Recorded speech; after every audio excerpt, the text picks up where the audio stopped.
El carbono es un elemento fundamental para la vida y para los diversos procesos que se llevan aquí en la Tierra. Esto se debe a sus propiedades y a su capacidad para formar diversos compuestos. En base a la vida, es un compuesto central para las moléculas orgánicas como los carbohidratos. Dentro de la química general, tiene la capacidad de generar enlaces con diversos compuestos, como el oxígeno, el hidrógeno y el carbono.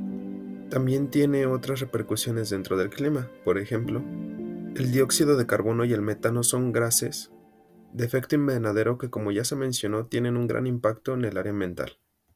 En cuanto a materiales, este elemento se encuentra dentro del grafito, del diamante y otros compuestos que sirven para la construcción o en su defecto también para la tecnología. Dentro de la química existen diversos compuestos que se clasifican dependiendo sus enlaces, como por ejemplo tenemos al compuesto alcano. Estos están formados a base de compuestos de carbono y de hidrógeno con enlaces simples. Este grupo pertenece a la familia de los hidrocarburos saturados. Por su parte, el alqueno también es un compuesto formado por carbono e hidrógeno, pero estos contienen al menos un enlace covalente entre los átomos del carbono.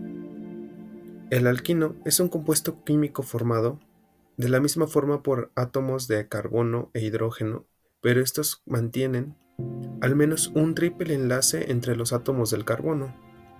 Los cicloalcanos son compuestos que se forman con una estructura cíclica, es decir, en forma de anillo, y estos mantienen un enlace simple. El cicloalqueno, al igual que el compuesto anterior, mantiene una estructura cíclica, y estos mantienen un enlace covalente doble entre los átomos de carbono.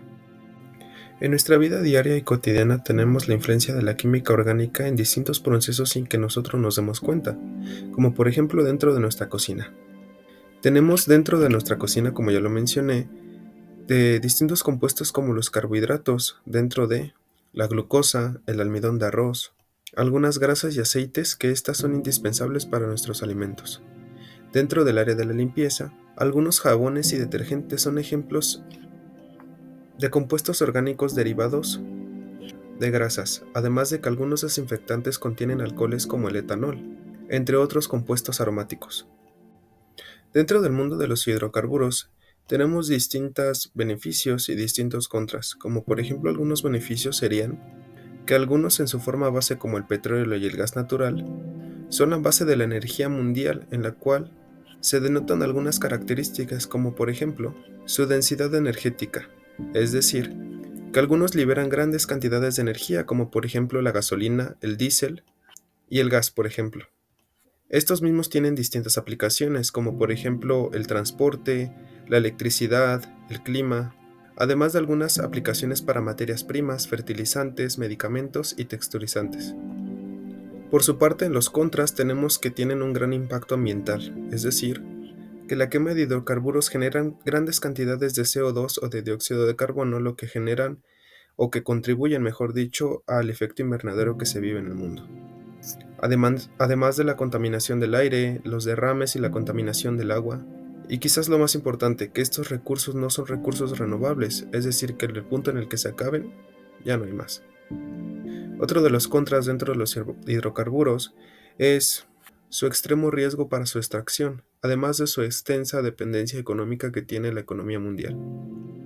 La oxidación dentro de la química se entiende más que nada como la exposición de un cuerpo o un compuesto ante las partículas del oxígeno, proceso mediante el cual ocurre una reacción con gran pérdida de elementos, lo que genera muchas veces una degradación de la materia y pérdida de los materiales o del compuesto.